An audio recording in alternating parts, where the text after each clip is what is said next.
వందల మంది ఫోన్లను ట్యాప్ చేయించిన మాజీ ముఖ్యమంత్రి కేసీఆర్ ఏం బావుకున్నారో తెలియదు.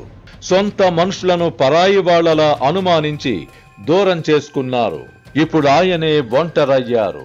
అధికారమంటే బాధ్యతనే విషయం విస్మరించి తమకు ప్రత్యర్థులే ఉండకూడదు అన్న ధోరణితో వ్యవహరించడం వల్లనే కేసీఆర్ కు ప్రస్తుత దుస్థితి దాపురించింది.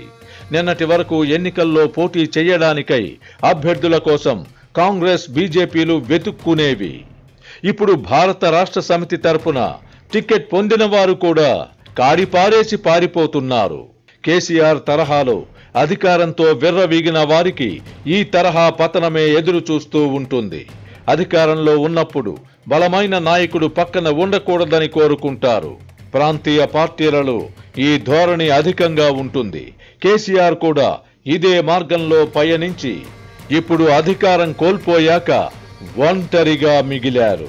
తెలంగాణ ఉద్యమంతో మమేకమై పార్టీని నమ్ముకొని ఉన్న వాళ్లను కాదని, ప్రజా బలం లేని వాళ్లను, తనకు వంతపాడే వాళ్లను కేసీఆర్ తన చుట్టూ నింపుకున్నారు. ఫలితంగా బలమైన నాయకులు దూరమయ్యారు.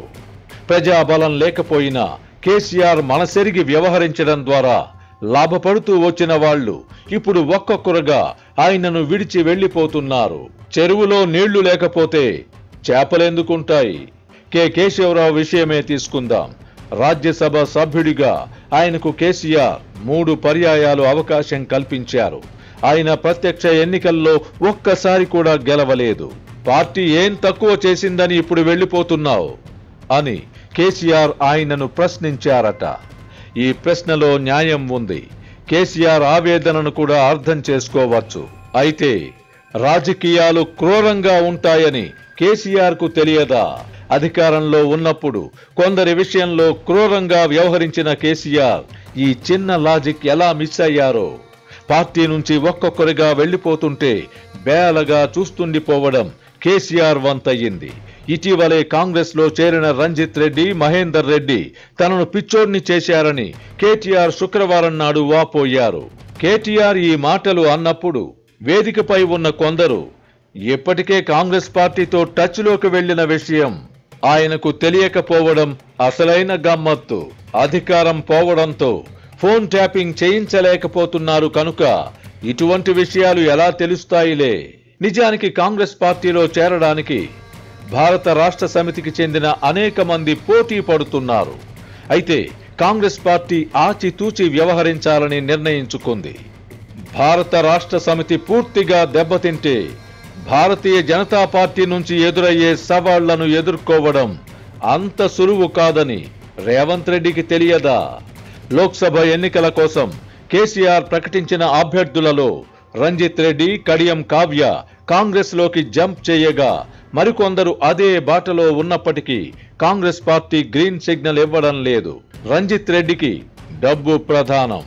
ఆయన ఇంత స్వార్థపరుడు అనుకోలేదని కేటీఆర్ ఇప్పుడు వాపోతున్నారు గాని రంజిత్ రెడ్డి వంటి వారిని చేరదీసి ఎందుకు మేళ్లు చేశారో కేటీఆర్ ఆత్మ పరిశీలన చేసుకోవాలి.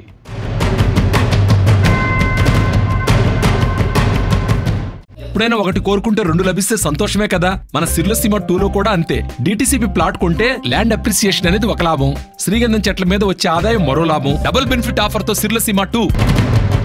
వాస్తవానికి అధికారంలో ఉన్నప్పుడు కేసీఆర్ కు డబ్బున్న వారి అవసరం లేదు. తెలంగాణ ఉద్యమంలో మమేకమై పార్టీని నమ్ముకున్న వారిలో ఎవరికి టికెట్ ఇచ్చినా గెలిచే పరిస్థితులు అప్పుడు ఉన్నాయి. కానీ కేసీఆర్ అలా చెయ్యలేదు. ఫలితం ఇప్పుడు అనుభవిస్తున్నారు. తెలంగాణ బాపుగా పిలిపించుకున్న కేసీఆర్ పట్ల ఇంత జరుగుతున్నా ప్రజల నుంచి కనీసం సానుభూతి రావడం లేదు. కేసీఆర్ కుటుంబంపై తెలంగాణ సమాజంలో ఇంత వ్యతిరేకత ఎందుకొచ్చింది అంటే అందుకు ఆ కుటుంబ వ్యవహార శైలే కారణం. ప్రాంతీయ పార్టీలు అన్నింటికీ ఈ సూత్రం వర్తిస్తుంది. ఎన్నికల నోటిఫికేషన్ వచ్చే నాటికి ఇంకెంతమంది భారత రాష్ట్ర సమితిని వీడతారో తెలియదు. ధర్మో రక్షతి రక్షితః అంటారు. అధికారంలో ఉన్నప్పుడు ప్రజాస్వామ్యబద్ధంగా వ్యవహరించి ఉంటే ఈ పాటికి కేసీఆర్ పై సానుభూతి ఏర్పడి ఉండేది. కేసీఆర్ ఎప్పటికైనా దొరతనాన్ని విడనాడాలి. తన ప్రస్తుత దుస్థితికి కారణమేమిటో ఆత్మ పరిశీలన చేసుకోవాలి. తనకు అండగా ఉంటూ వచ్చిన సమూహాలు ఎందుకు దూరమయ్యాయో ఆత్మ పరిశీలన చేసుకోవాలి. ఫోన్ ట్యాపింగ్ పుణ్యమా అని తెలంగాణ సమాజంలో వెలమ సామాజిక వర్గం ఇవాళ దోషిగా నిలబడాల్సి వచ్చిందంటే అందుకు కేసీఆర్ మాత్రమే కారణం. గుప్పెడు మందిని ప్రోత్సహించి మొత్తం సామాజిక వర్గానికే నష్టం చేశారు. రాజకీయాల్లో ఉత్థాన పతనాలు సహజం. తెలంగాణ సమాజం చైతన్యవంతంగా ఉంటుంది. ఆత్మ పరిశీలన చేసుకుని చేసిన తప్పులకు పశ్చాత్తాపం వ్యక్తం చేస్తే కేసీఆర్ను మళ్లీ ప్రజలు ఆదరించవచ్చు. ఓటమికి కుంగిపోవడం నిజమైన నాయకుల లక్షణం కాదు. ఓటమి నుంచి గుణపాఠం నేర్చుకొని లేచి నిలబడే ప్రయత్నం చేస్తే భవిష్యత్తు ఉండవచ్చు. భేషజాలకు పోవడం వల్ల ప్రయోజనం ఉండదు. రాష్ట్రం విడిపోయిన 10 ఏళ్ల తరువాత కాంగ్రెస్ పార్టీ అధికారంలోకి వస్తుందని ఎవరైనా అనుకున్నారా? అయితే తన తప్పులను తెలుసుకోవడానికి కేసీఆర్ ఇప్పటికీ సిద్ధంగా ఉన్నట్టు అనిపించడం లేదు. నిన్నగాక మొన్న తెలంగాణ ముఖ్యమంత్రి రేవంత్ రెడ్డి విమానాశ్రయంలో చంద్రబాబుతో ప్రత్యేకంగా సమావేశమై మంతనాలు జరిపారని పచ్చి అబద్ధాలను తన పత్రికలో అచ్చువేయించారు. జగన్కు మద్దతుగా ఉంటూ చంద్రబాబును టార్గెట్ చేసుకోవడం వల్ల ఉభయ భ్రష్టత్వం చెందడం మినహా ప్రయోజనం ఉండదని కేసీఆర్ తెలుసుకోలేకపోతే ఎవరు మాత్రమేం చేయగలరు? సిర్లసీమ 2 వెంచర్ ని సందర్శించండి. ఇక్కడ అన్ని ప్లాట్లలో మామిడి, శ్రీగంధం చెట్లతో అద్భుతంగా ఉంది. ల్యాండ్ అప్రిషియేషన్, ఫ్రీ మెయింటెనెన్స్, పండ్ల తోటల తాలూకా ప్రయోజనాలు, డబుల్ బెనిఫిట్ ఆఫర్ తో సిర్లసీమ 2. కులబలం లేకపోయినా ప్రాంతీయవాదంతో కేసీఆర్ ఇంతకాలం రాజకీయాల్లో రాణించారు.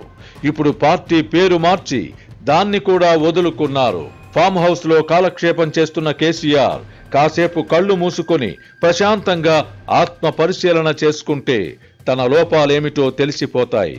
అధికారంలో ఉన్నప్పుడు మీడియాను భయపెట్టి లొంగదీసుకున్నారు. ఇప్పుడు భయానికి అలవాటు పడిన మీడియా ప్రభుత్వంలో ఉన్నవారిని కాదని కేసీఆర్ కు అండగా ఎందుకు నిలుస్తుంది? కర్మ మనల్ని వెంటాడుతుంది. 80,000 పైచిలుకు పుస్తకాలు చదివానని చెప్పుకునే కేసీఆర్ కు ఈ విషయం కూడా తెలిసే ఉంటుంది. కాకపోతే కర్మ వెంటాడుతోంది. అనుభవించాల్సిందే.